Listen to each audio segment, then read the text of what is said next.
ಸ್ನೇಹಿತರೆ, 2009ರಲ್ಲಿ ಇಂಗ್ಲಿಷ್ನಲ್ಲಿ ಒಂದು ಮೂವಿ ರಿಲೀಸ್ ಆಯಿತು. ಆ ಮೂವಿಯ ಹೆಸರು ಆರ್ಫನ್. ಈ ಮೂವಿಯಲ್ಲಿ ಬರುವ ಒಂದು ಕುಟುಂಬ ತುಂಬ ಸಂತೋಷವಾಗಿರ್ತಾರೆ. ತಮಗೆ 2 ಮಕ್ಕಳಿದ್ದರು. ಮತ್ತೊಂದು ಹುಡುಗಿಯನ್ನು ದತ್ತು ತೆಗೆದುಕೊಂಡು ಸಾಕಲು ಮುಂದಾಗ್ತಾರೆ. ಆದರೆ ಅವರಿಗೆ ಗೊತ್ತಿರೋದಿಲ್ಲ ಈ ಹುಡುಗಿಯಿಂದಲೇ ತಮ್ಮ ಜೀವನವೆಲ್ಲ ನಾಶವಾಗುತ್ತೆ ಎಂದು. ಇದು ಕೇವಲ 2 ಗಂಟೆಯ ಮೂವಿ. ಇದರಲ್ಲಿಯೇ ಇಂತಹ ಘಟನೆ ನಡೆಯುತ್ತೆ ಎಂದರೆ ನಿಜ ಜೀವನದಲ್ಲಿ ಎಂತೆಂಥ ಘಟನೆಗಳು ನಡೆಯಬಹುದು. ಈ ಮೂವಿಯ ರೀತಿಯೇ 2021ರಲ್ಲಿ ಫಿಲಿಪೀನ್ಸ್ನಲ್ಲಿ ಒಂದು ಘಟನೆ ನಡೆಯುತ್ತೆ. ಈ ಕೇಸ್ನ ಬಗ್ಗೆ ಕೇಳಿದವರಿಗೆಲ್ಲ ಬರೋದು ಒಂದೇ ಯೋಚನೆ, ಅದೇನೆಂದರೆ ಇದು ಒಳ್ಳೆಯವರಿಗೆ ಕಾಲವಲ್ಲವೆಂದು.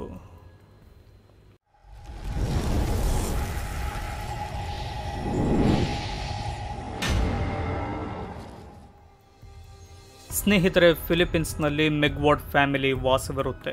ಅವರ ಹೆಸರು ಕ್ರೂಸ್ ಮೆಗ್ವಾರ್ಡ್. ಈತನ ಹೆಂಡತಿ ಲೊವೆಲ್ಲಾ ಮೆಗ್ವಾರ್ಡ್. ಇವರ ಪ್ರೀತಿಯ ಮಕ್ಕಳಾದ 16 ವರ್ಷದ ಲೂಯಿಸ್, 18 ವರ್ಷದ ಗ್ವಿನ್. ಇವರಲ್ಲದೆ ಇವರ ಮನೆಯಲ್ಲಿ ಮತ್ತೊಬ್ಬರಿರ್ತಾರೆ. ಆಕೆಯೇ 17 ವರ್ಷದ ಜೆನಿಸ್. ಈಕೆಯನ್ನು ಈ ಕುಟುಂಬ ದತ್ತು ತೆಗೆದುಕೊಂಡಿರ್ತಾರೆ. ಹಾಗಾಗಿ ಜೆನಿಸ್ ಮೆಗ್ವಾರ್ಡ್ ಆಗಿ ಈ ಫ್ಯಾಮಿಲಿಯಲ್ಲಿ ಒಬ್ಬಳಾಗ್ತಾಳೆ. ಜೆನಿಸ್ ಈ ಮನೆಗೆ ಬರುವುದರ ಹಿಂದೆ ದೊಡ್ಡ ಕಥೆಯೇ ಇದೆ. ಸ್ನೇಹಿತರೆ, ಸೆಪ್ಟೆಂಬರ್ 22, 2013ರಲ್ಲಿ ಒಂದು ಹಡಗಿನಲ್ಲಿ ಈ ಹುಡುಗಿ ಪತ್ತೆಯಾಗ್ತಾಳೆ. ಆಗ ಜೆನಿಸ್ನ ವಯಸ್ಸು ಕೇವಲ 8 ವರ್ಷ. ಆಕೆಯ ಬಳಿ ಯಾರೂ ಕೂಡ ಇರೋದಿಲ್ಲ. ಅವಳ ಜೊತೆ ಮಾತಾಡುವ ಒಬ್ಬಳು ಮಹಿಳೆಗೆ ಗೊತ್ತಾಗುತ್ತೆ ಈ ಹುಡುಗಿಗೆ ಏನು ಕೂಡ ನೆನಪಿಲ್ಲವೆಂದು.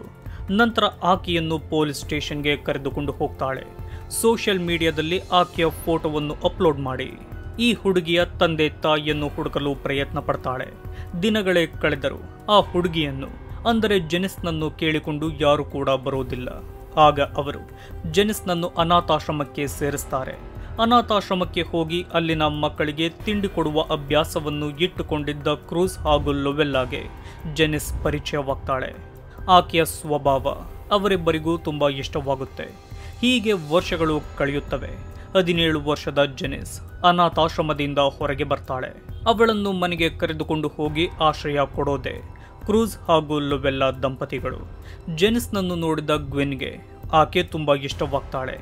ಬೇಗನೆ ಅವರಿಬ್ಬರು ಸ್ನೇಹಿತರಾಗ್ತಾರೆ. ಟಿಕ್ಟಾಕ್ನಲ್ಲಿಯೂ ವಿಡಿಯೋಗಳನ್ನು ಮಾಡ್ತಾರೆ.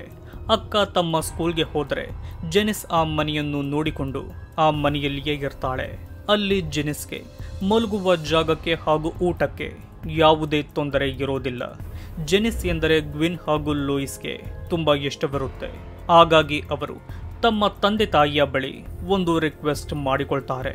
ಅದೇನೆಂದರೆ ಜೆನಿಸ್ನನ್ನು ದತ್ತು ತೆಗೆದುಕೊಳ್ಳಿ ಎಂಬ ರಿಕ್ವೆಸ್ಟ್ ಅದಾಗಿರುತ್ತೆ.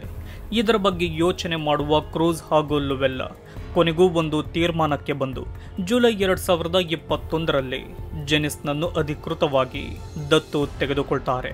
ಸ್ನೇಹಿತರೆ, ಕ್ರೂಸ್ ಹಾಗೂ ಲೊವೆಲ್ಲಾ ಒಂದು ಸ್ಕೂಲ್ನಲ್ಲಿ ಟೀಚರ್ಸ್ ಆಗಿ ಕೆಲಸ ಮಾಡುತ್ತಿರುತ್ತಾರೆ. ಇವರದು ಮಿಡಲ್ ಕ್ಲಾಸ್ ಫ್ಯಾಮಿಲಿ. ಇವರ ಬಳಿ ಹೆಚ್ಚು ದುಡ್ಡು ಇಲ್ಲದಿರಬಹುದು, ಆದರೆ ಇವರಲ್ಲಿ ಪ್ರೀತಿಗೆ ಎಂದೂ ಕೊರತೆ ಇರೋದಿಲ್ಲ.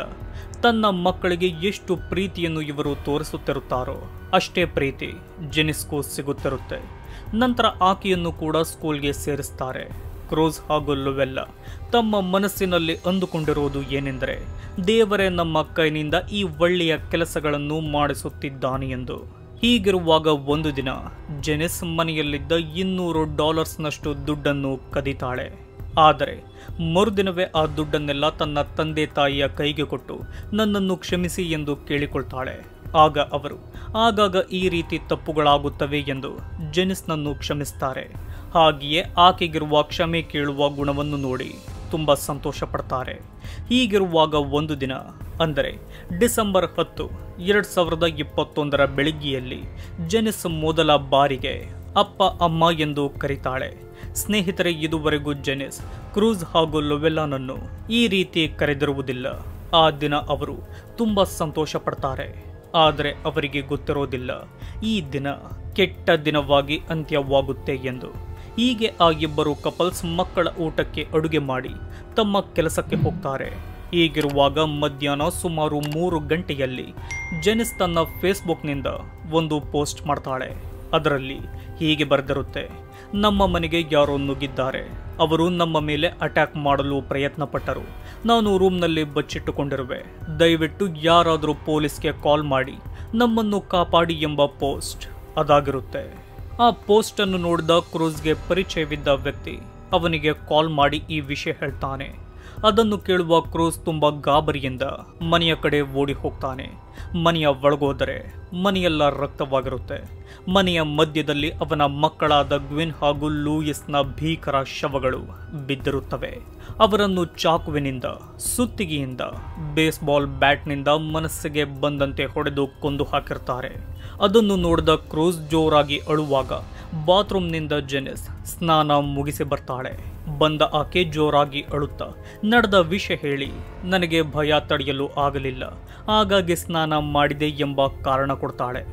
ನಂತರ ತನ್ನ ಮಕ್ಕಳು ಸತ್ತಿರುವ ಈ ವಿಷಯ ಲೊವೆಲ್ಲಾಗೆ ಗೊತ್ತಾಗುತ್ತೆ. ಆ ಶಾಕ್ನಿಂದ ಆಕೆ ಪ್ರಜ್ಞೆ ತಪ್ತಾಳೆ. ಅವಳನ್ನು ಹಾಸ್ಪಿಟಲ್ಗೆ ಸೇರಿಸಲಾಗುತ್ತೆ.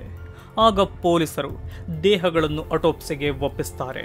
ಶವ ಪರೀಕ್ಷೆಯಿಂದ ಗೊತ್ತಾಗುವುದೇನೆಂದರೆ ಗ್ವಿನ್ಗೆ 50 ಬಾರಿ, ಲೂಯಿಸ್ಗೆ 21 ಬಾರಿ ಚಾಕುವಿನಿಂದ ಚುಚ್ಚಿದ್ದಾರೆ, ಕತ್ತನ್ನು ಹಿಸುಕಿದ್ದಾರೆ, ಸಿಕ್ಕ ವಸ್ತುಗಳಿಂದ ಮನಸ್ಸಿಗೆ ಬಂದಂತೆ ಹೊಡೆದು ಸಾಯಿಸಿದ್ದಾರೆ.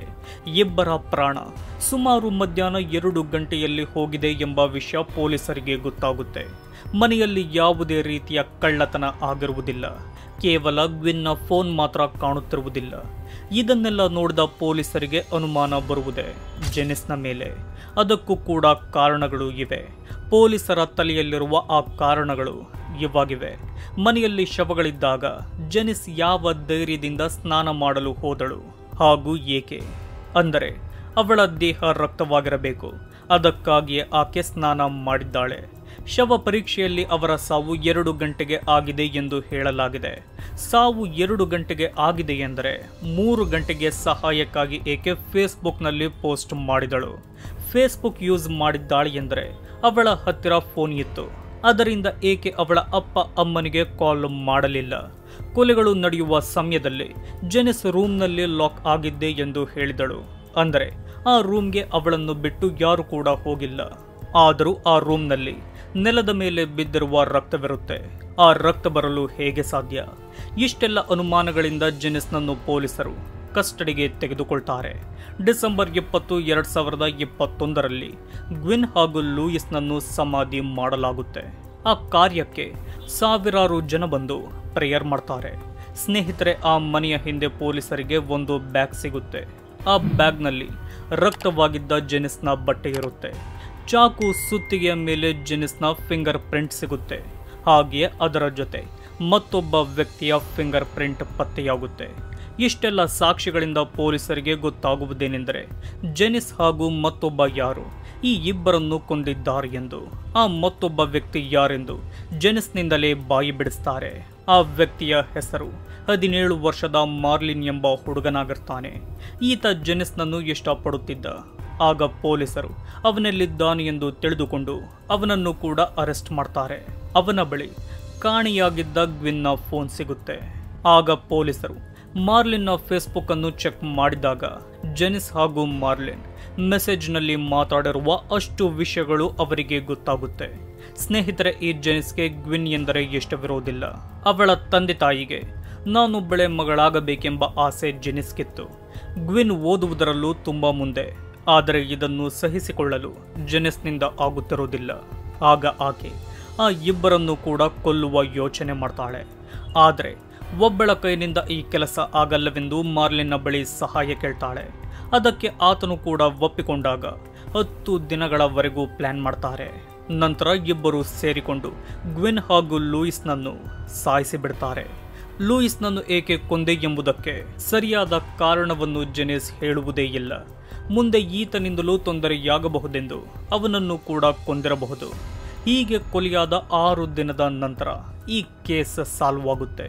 ಹೀಗಿರುವಾಗ ಈ ಕತೆಗೆ ನಾವು ಊಹಿಸಲು ಕೂಡ ಸಾಧ್ಯವಾಗದಂತಹ ಟ್ವಿಸ್ಟ್ ಸಿಗುತ್ತೆ.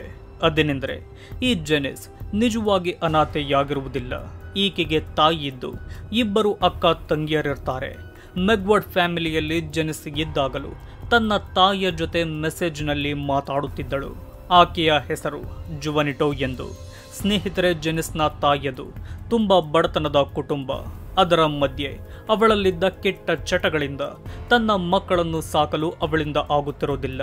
ಹಾಗಾಗಿ ಜೆನಿಸ್ನನ್ನು ಅನಾಥೆಯನ್ನಾಗಿ ಮಾಡಿ ಬಿಟ್ಟು ಹೋಗಿರ್ತಾಳೆ.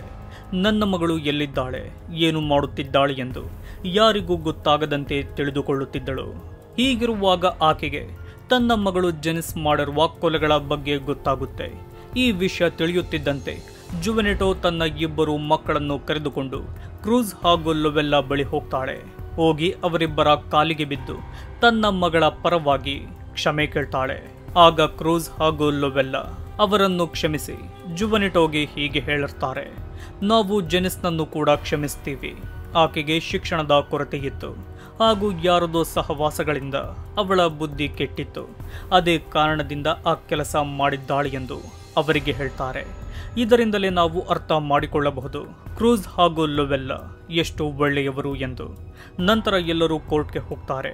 ಅಲ್ಲಿದ್ದ ಜೆನಿಸ್ಗೆ ತಾನು ಮಾಡಿರುವ ತಪ್ಪಿಗೆ ಸ್ವಲ್ಪವೂ ಪಶ್ಚಾತ್ತಾಪವೇ ಇರೋದಿಲ್ಲ. ಯಾರ ಬಳಿಯೂ ಆಕೆ ಕ್ಷಮೆ ಕೇಳುವುದೇ ಇಲ್ಲ. ಇದರಿಂದ ಕ್ರೂಸ್ ಹಾಗೂ ಲೊವೆಲ್ಲಾಗೆ ತುಂಬಾ ಬೇಜಾರಾಗುತ್ತೆ. ಇವರೇ ಕೊಲೆಗಾರರು ಎಂದು ಸಾಬೀತಾಗಿ ಜೆನಿಸ್ ಹಾಗೂ ಮಾರ್ಲಿನ್ ಇಬ್ಬರಿಗೂ 32 ವರ್ಷಗಳ ಕಾಲ ಕಠಿಣ ಶಿಕ್ಷೆಯಾಗುತ್ತೆ. ಸ್ನೇಹಿತರೆ, ಈ ವಿಡಿಯೋದ ಬಗ್ಗೆ ನಿಮ್ಮ ಅಭಿಪ್ರಾಯವನ್ನು ಕಮೆಂಟ್ ಮೂಲಕ ತಿಳಿಸಿ. ಇದೇ ರೀತಿಯ ವಿಡಿಯೋಗಳಿಗಾಗಿ ನಮ್ಮ ಚಾನಲ್ ಅನ್ನು ಸಬ್ಸ್ಕ್ರೈಬ್ ಮಾಡಿಕೊಳ್ಳಿ. ವಿಡಿಯೋ ನೋಡಿದ್ದಕ್ಕೆ ಧನ್ಯವಾದಗಳು.